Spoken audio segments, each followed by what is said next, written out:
ಚೀನಾದಲ್ಲಿ ವ್ಯಾಪಕ ಸಂಖ್ಯೆಯಲ್ಲಿ ಕಾಣಿಸಿಕೊಂಡಿರುವ ಎಚ್ಎಂಪಿವಿ ವೈರಸ್ ಇದೀಗ ಭಾರತಕ್ಕೂ ಕಾಲಿಟ್ಟಿದೆ. ಅದರಲ್ಲೂ ರಾಜ್ಯ ರಾಜಧಾನಿ ಬೆಂಗಳೂರಿನಲ್ಲಿ 2 ಎಚ್ಎಂಪಿವಿ ಪ್ರಕರಣಗಳು ದಾಖಲಾಗಿವೆ. ಅನಾರೋಗ್ಯ ಕಾರಣದಿಂದಾಗಿ ಬೆಂಗಳೂರಿನ ಆಸ್ಪತ್ರೆಯಲ್ಲಿ ಚಿಕಿತ್ಸೆಯನ್ನು ಪಡಿತಾ ಇದ್ದಂತಹ 8 ತಿಂಗಳ ಮಗು ಮತ್ತು 3 ತಿಂಗಳ ಮಗುವಿನಲ್ಲಿ ಎಚ್ಎಂಪಿವಿ ವೈರಸ್ ಪತ್ತೆಯಾಗಿದೆ ಅನ್ನೋದು ತಿಳಿದುಬಂದಿದೆ.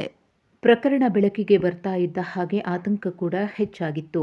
ಆದರೆ ಈ ವೈರಸ್ ಪತ್ತೆಯಾದ ಬೆನ್ನಲ್ಲೇ ಆರೋಗ್ಯ ಸಚಿವ ದಿನೇಶ್ ಗುಂಡೂರಾವ್ ಅವರು ಮತ್ತು ಸರ್ಕಾರ ಅಲರ್ಟ್ ಆಗಿದೆ. ಆರೋಗ್ಯ ಸಚಿವ ದಿನೇಶ್ ಗುಂಡೂರಾವ್ ಅವರ ನೇತೃತ್ವದಲ್ಲಿ ಸಭೆ ಕೂಡ ನಡೆಯಿತು. ಸಭೆ ನಡೆದ ನಂತರ ಸಚಿವರು ಈ ವೈರಸ್ ಬಗ್ಗೆ ಒಂದಷ್ಟು ಮಾಹಿತಿಯನ್ನ ಹಂಚಿಕೊಂಡಿದ್ದಾರೆ. ಈ ವೈರಸ್ ಹೊಸತೇನಲ್ಲ, 2001ರಲ್ಲೇ ಈ ವೈರಸ್ ಕಂಡುಬಂದಿತ್ತು.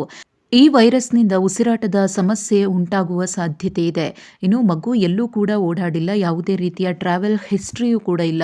ಆದರೆ ಈ ವೈರಸ್ ಹೇಗೆ ಮಗುವಿಗೆ ತಗುಲಿತು ಅನ್ನೋದ್ರ ಬಗ್ಗೆ ಪತ್ತೆ ಹಚ್ಚಲಾಗುತ್ತೆ ಎಂಬ ಮಾಹಿತಿಯನ್ನ ದಿನೇಶ್ ಗುಂಡೂರಾವ್ ತಿಳಿಸಿದ್ದಾರೆ. ಹಾಗೆಯೇ ರೋಗ ನಿರೋಧಕ ಶಕ್ತಿ ಕಡಿಮೆ ಇರುವಂತಹ ಮಕ್ಕಳಲ್ಲಿ ಈ ವೈರಸ್ ಕಂಡುಬರುತ್ತೆ. ಅದೇ ರೀತಿಯಾಗಿ ರಾಜ್ಯದಲ್ಲೂ ಕಂಡುಬಂದಿದೆ. ಚೀನಾ ವೇರಿಯಂಟ್ಗೂ ಇದಕ್ಕೂ ಸಂಬಂಧ ಇಲ್ಲ ಅಂತ ಸ್ಪಷ್ಟಪಡಿಸಿದ್ದಾರೆ. ಹಾಗೆಯೇ ಯಾರೂ ಕೂಡ ಆತಂಕ ಪಡುವ ಅವಶ್ಯಕತೆ ಇಲ್ಲ.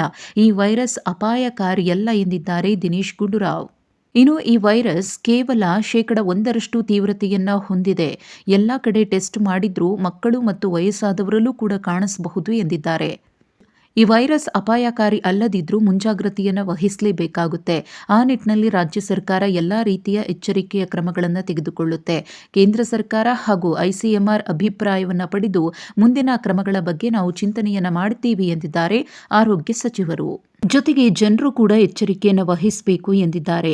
ಅಂದರೆ ಜ್ವರ, ಕೆಮ್ಮು, ಶೀತ ಇಂತಹ ಸಿಂಪ್ಟಮ್ಸ್ ಕಾಣಿಸಿಕೊಂಡಾಗ ಚಿಕಿತ್ಸೆಯನ್ನ ಪಡೆದು ಸೂಕ್ತ ರೀತಿಯಲ್ಲಿ ಆರೋಗ್ಯದ ಕಡೆ ಗಮನ ಕೊಡಬೇಕು ಎಂದಿದ್ದಾರೆ. ಎಚ್ಎಂಪಿವಿ ಪತ್ತೆ ಆಯಿತು ರಾಜ್ಯದಲ್ಲಿ ಅನ್ನೋ ಮಾಹಿತಿ ಗೊತ್ತಾಗ್ತಾ ಇದ್ದ ಹಾಗೆ ಅನೇಕ ಮಂದಿ ಆತಂಕಕ್ಕೀಡಾಗಿದ್ರು. ಕೊರೋನಾ ಕಾಲಘಟ್ಟದಲ್ಲಿ ಹೇಗೆ ಒಂದಷ್ಟು ಕಟ್ಟುನಿಟ್ಟಿನ ಕ್ರಮಗಳನ್ನು ಜಾರಿಗೆ ತರಲಾಗಿತ್ತು, ಲಾಕ್ಡೌನ್ ಇರಬಹುದು, ಮಾಸ್ಕ್ ಇರಬಹುದು, ಐಸೋಲೇಷನ್ ಇಂತಹ ಕ್ರಮಗಳು ಮತ್ತೆ ಜಾರಿಯಾಗಬಹುದಾ ಅನ್ನೋ ಭೀತಿಯಲ್ಲಿದ್ರು. ಆದರೆ ಸದ್ಯಕ್ಕೆ ಅದ್ಯಾವುದರ ಅವಶ್ಯಕತೆ ಇಲ್ಲ ಅಂತ ಹೇಳಿ ದಿನೇಶ್ ಗುಂಡೂರಾವ್ ಅವರು ಮಾಹಿತಿಯನ್ನ ಕೊಟ್ಟಿದ್ದಾರೆ. ಹೀಗಾಗಿ ಜನರು ಕೂಡ ಕೊಂಚ ಮಟ್ಟಿಗೆ ನಿರಾಳರಾಗಿದ್ದಾರೆ.